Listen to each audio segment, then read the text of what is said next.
Hi everyone, welcome to CI Diaries. Sponsored by Wayside Publishing. My name is Carrie Toth. And I'm Kristy Placido. Welcome to episode 6. Today we're starting a 3-part series called Robust Reading, and we wanted to dive into this topic because we feel like no matter what type of methodology you practice in your classroom, whether you come to us at CI Diaries because you're curious about acquisition-driven instruction, teaching for proficiency, or whether you've been doing it for years, reading is something all teachers have in common. It's something that we do in our classroom. It's something that we all just embrace, I think, as a whole, as teachers, and it's something we all want to do better. And so we want to talk about reading, three different things that we'd like to talk to you about as we go through the next 3 episodes, how to look at reading in the CI classroom. Mm-hmm. And so this first episode that we're going to do about robust reading is going to be all about pre-teaching vocabulary and structures. And if you've been around the CI world for a little while, you might also know this as establishing meaning. So we're going to just discuss some of the ways that we establish meaning prior to diving into whatever text we're going to be reading. And we're going to talk about when you should establish meaning and what if you get into a text and realize you should have established meaning on something, but you didn't? What do you do then? So we're going to just generally talk about some of the things that you're going to think about prior to reading. And there are a lot of different types of text, and I think our mind immediately jumps to a reader or a novel as the type of text that we might be referring to, but we want you to think of every type of text that you might use in your classroom, because this could be a short story that you use, or it could be a nonfiction piece that you use, even, an article that you bring into the classroom, a biography, an infographic. It could be a song that you use in the classroom where you're working with song lyrics. It could be a poem. It could even be captions or subtitles from some kind of work that you're working with. So when we say a text that we're working with, don't just think in terms of a reader, because we are thinking more broadly that these types of activities and these types of ideas work for any type of reading that you might do. Right. And a lot of the things that we're going to talk about will work even for a listening text. So even if you're preparing your students to listen to a podcast or listen to a song or a short story, these techniques will work for that too. So basically just preparing your students to receive input in the target language. We want to do whatever we can to ensure that they're going to feel successful rather than frustrated.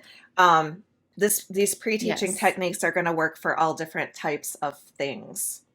So let's talk about what are some things that we might do. Let's say we're preparing to teach some kind of a text. What are some different ways that we can establish meaning prior to looking at the text with our students so that they're going to feel increased levels of success? Well, I think maybe the first thing that I would do with a text would be just to double check the text. If I look at that text and I see that there is a list of 25 words that I'm going to need to, or 40 words that I'm going to need to establish meaning for, that might not be the best text to approach with the students, because that's a pretty heavy burden of unknown words to throw at them all at once, especially if it's a very short text. Now, if it is a 20-chapter reader, they can tackle 40 unknown words in 20 chapters because I'm only giving them then, maybe 2 or 3 per chapter. But if this is a 5-paragraph thing and I'm giving them 40 words, then that's a little bit bigger deal.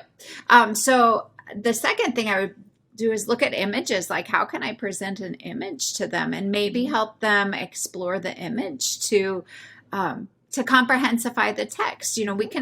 I could project an image and we could talk about what they see in the image, and that will help me prepare them to read the text by images help them connect with the text before we even read it. It just builds kind of a connection between the student and the text, and they've never even seen. And sometimes it's even the cover of a text or the main picture of an article that we're going to read. Or you have a great adapted version of Chalk-Mule, and I love you put like a picture in that adapted version of Chalk-Mule of the Chalk-Mule standing at the foot of Filiberto's bed. And I love projecting that picture of the Chalk-Mule at the end of Filiberto's bed. And we talk about that picture, and it's sort of a hook. We talked about that a little bit in a different podcast, that hook to get students interested in reading the text, because then they're like, okay, I kind of want to know what happens here. Right.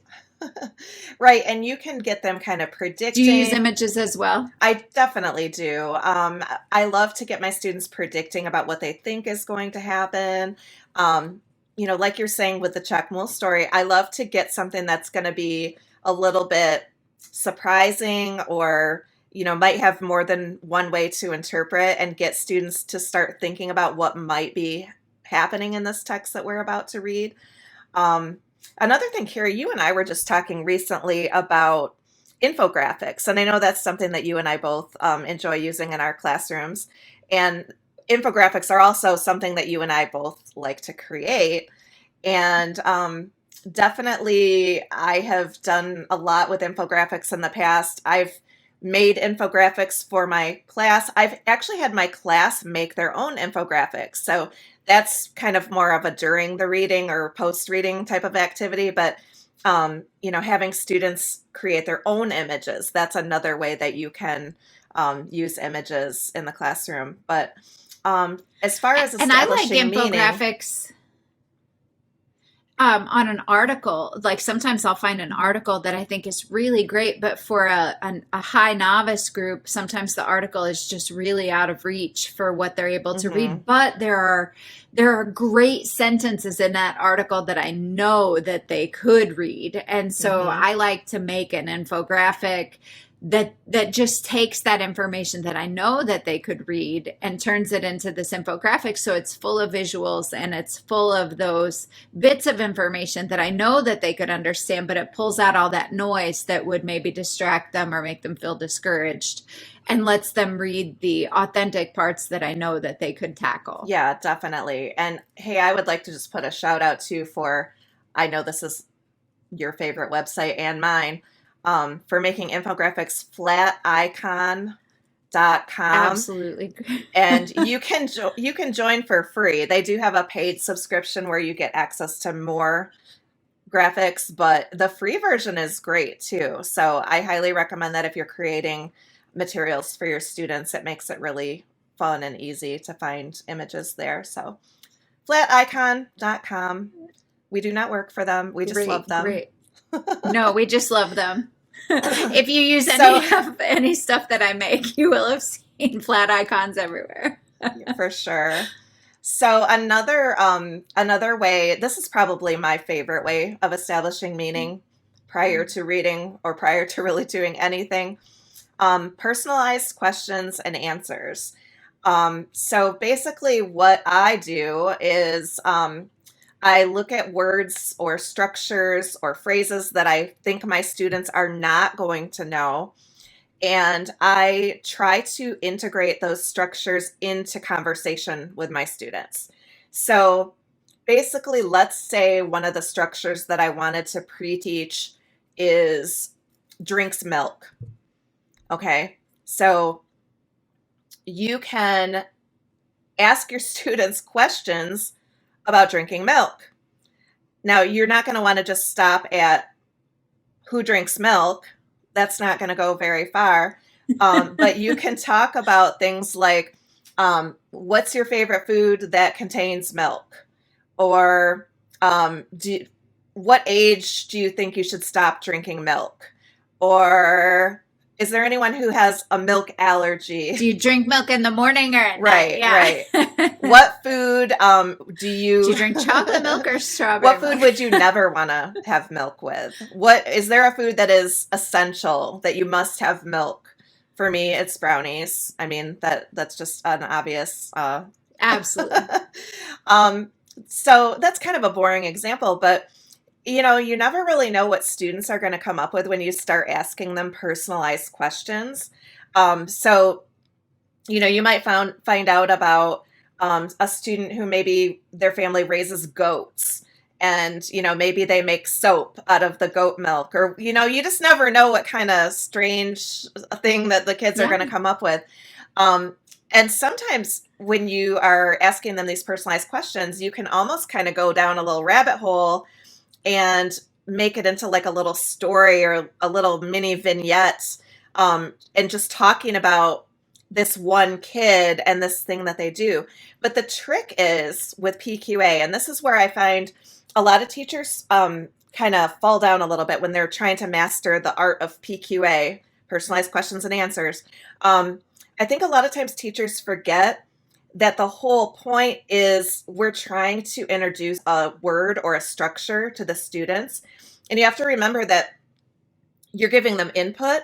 So you have to be using those structures like excessively as you're asking them questions. It's not about getting the students to produce the structure. It's about getting the students to hear you using the structure. So that's a key point to remember. I think a lot of teachers get hung up on wanting students to produce the language, but it's our job to give them the input before we expect production. So if you're teaching about drinking milk, you, the teacher, are going to be saying drinking milk or drinks milk or wants to drink milk or used to drink milk. You're going to be saying that in every single question that you ask. And then if your students say, for instance, you say, at what time of day do you drink milk? And a student says, morning. Okay, so then you're going to want to repeat that back to the students. You're going to want to say, oh, Jacob, you drink milk in the morning? Class, who else drinks milk in the morning? And you're going to have them raise their hand. And then you might talk about, oh, okay, Jenna drinks milk in the morning and Carol drinks milk in the morning. Is there anyone that doesn't drink milk in the morning? So you really, for lack of a better phrase, you want to milk it, and you want to get you want to get all that you can out of that phrase that you're trying to teach, because you're giving the students input. And this is how then we get the output, because it's not that you don't want them to ever output. PQA is the time of the input, and then comes, and some of them may output, like you're not going to tell them, no, don't say drinks. No, you can't talk now. They may be saying it back to you, but it isn't that you're like dragging it out of them during this time. Mm-hmm. Like this is an input time to get them to output at the end of the unit. Like the unit goes in this curve of we input into them and then they output out at the end. I mean, it's kind of like filling up a swimming pool, like you're not going to get any overflow until the water gets all the way to the top. So you've got to get the water to the top before you can expect the overflow. So PQA is just my favorite thing to do. I think if you ever aren't sure what to do or you get stuck, you can always return back to PQA, and it always tends to feel kind of fun because people like to talk about themselves. And even if they don't have all the language skills that they need to say everything that they want to say, the teacher can kind of be there to scaffold and provide language for them and recast whatever they say using correct language. And they might even sometimes come back at you with English. And I know that teachers vary very widely how they feel about students using English in the classroom. My personal feeling on it is I encourage them to use the target language, but if they come back with English, I'm just going to reframe that and repeat it to the class in Spanish. And I might have some words that I have written up on my board. I might point at those words as I'm rephrasing it, just so students are aware that there are some resources in the classroom that they can use. And those are sometimes like those PQA discussions lead us to have these little like inside class Mm-hmm. stories and like my school treats Spanish as kind of a semester class. It isn't just semester class, but at the semester everybody kind of scrambles. And so in second semester, we end up Spanish 2 has all new kids in it. And so somebody will say, oh, you remember when Drew was the evil king and from, you know, this story that we did. And then everybody's like, oh man, Drew's not in here anymore. And so all these like memories that they have from the PQA and the stories, and it all comes, I mean, those become really fun memories that they have those together. are the things. And so I think PQA is so valuable for the, those are the things that bond students and teacher and everybody together in a class, for sure. So another way that you can establish meaning is through TPR, total physical response. Carrie, do you use TPR? And we do that a lot. Yes, our Spanish 1, that's pretty much their go-to like brain break. They do throughout Spanish 1, they teach a ton of commands through TPR. They teach a ton of verbs. That's how they sort of establish the he, she, and the they, and the we forms of the verbs through TPR. They get all their action verbs, like they teach them run and jump and dance and sing. You know, they early on in the very beginning, they just kind of establish all of that through TPR, but they do it as brain breaks, as they're just, you know, they have all throughout the class. But then I find even in the upper levels, I still do TPR gestures to comprehensify things. You know, if we're doing a story, I'll notice myself doing, you know, drinks or whatever. I'll make a gesture without thinking, because I've always gestured things to try and help make them more comprehensible to students. For sure. One of the ways that I use TPR Piensa. One of the ways that I use TPR is when I'm teaching a song. And I do a lot with music in my class. I know you do too, Carrie. And my students, and I mean, I'm telling you, my level 4, 5 students even love to have actions for a song. And so we'll do a song for like 2 weeks, and we'll do different activities with the song every single day. And so we will listen to that song and do the actions that go along with the song. And honestly, I think the upper level kids get more into it than the freshmen. So yes. We do we call it Shirley You Gesture.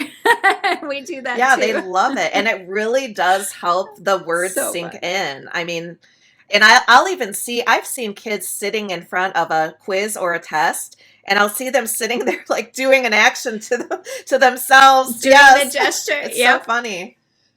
To try and remember.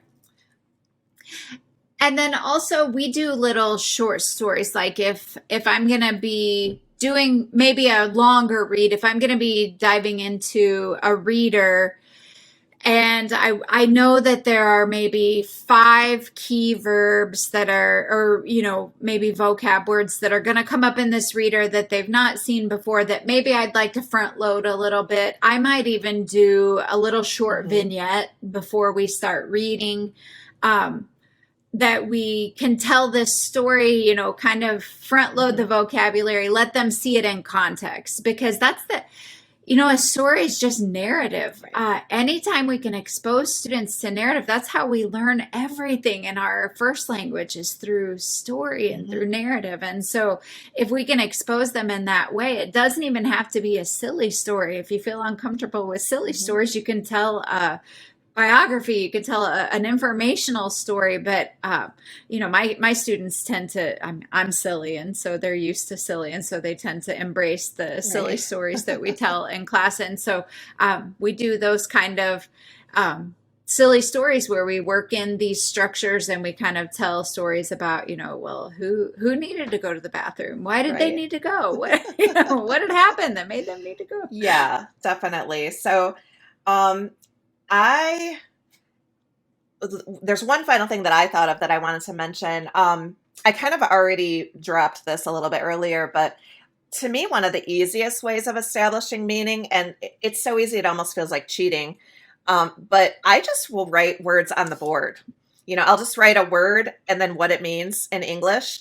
And then while I'm using the word in class, so maybe I've written a word on the board and then we're also doing TPR, or I've written a word on the board and we're also going to do personalized questions and answers, or we're going to do a little mini story.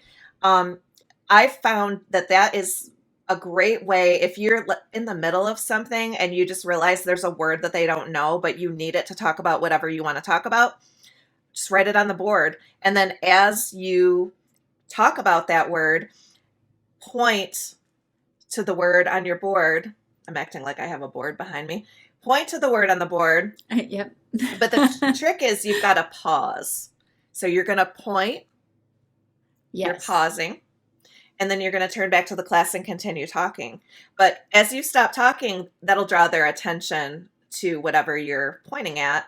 And eventually they're not going to need to look up at the board because they're going to acquire the word. But it's a little safety net for the students until they've actually acquired that word. It's there for them if they need to look at it. I do the same thing. Mm-hmm. All right. So, yeah. That's so those are our best meaning. Tips and tricks for establishing meaning. Yes. So we are, and it works for any kind of a text and any kind of a listening, reading text. And I'm glad that you mentioned that because I do it a lot with listening text as well. Before, if we're listening to Duolingo has great podcasts. If we're going to listen to a Duolingo podcast, like pulling out some words that they might hear in there and just letting them know ahead of time, this is what you might hear, exposing their ear to those words before. Or Marta Jerenak's podcast, Cuéntame. She has great podcasts for the kids to listen to expose them to some of the words they might hear in there before they actually listen, or to their readings. Yeah, definitely. So that just about does it, I think, for today for establishing meaning. But we're going to be coming at you with two. Thank you for joining us again. We are going to be coming at you with two more follow-up episodes. And in our next episode, in episode 7, part 2 of Robust Reading, we're going to be talking to you about how to select a text that you use with your students. So what are the things that you need to think about and be aware of as you're selecting texts for students to read? So we will see you Thanks, back everyone. then. Have a great Thank day. you. Bye.